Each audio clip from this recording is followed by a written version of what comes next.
Hello, I am a game design student working on my video essay assignment. Fire Emblem is an international release of the Japanese game Fire Emblem The Blazing Blade. Released in 2003 for the Game Boy Advance, this is the seventh entry in the Fire Emblem franchise and is the first to be released internationally. Interestingly enough, this game is a prequel to Fire Emblem The Binding Blade, however, this is one of the only titles in the series to remain Japanese exclusive.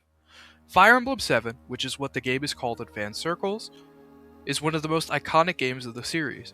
Because it was the first game to be released in English, this was many fans' first introduction to Fire Emblem's characters and mechanics.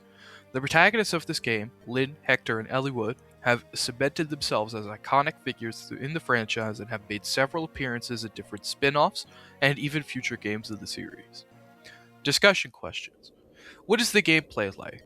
The Fire Emblem games are considered strategy RPGs. Some of the details and lesser mechanics may change over time, but in every one of the 17 games, you control an army of characters united in purpose across a large map full of enemies and different kinds of objectives.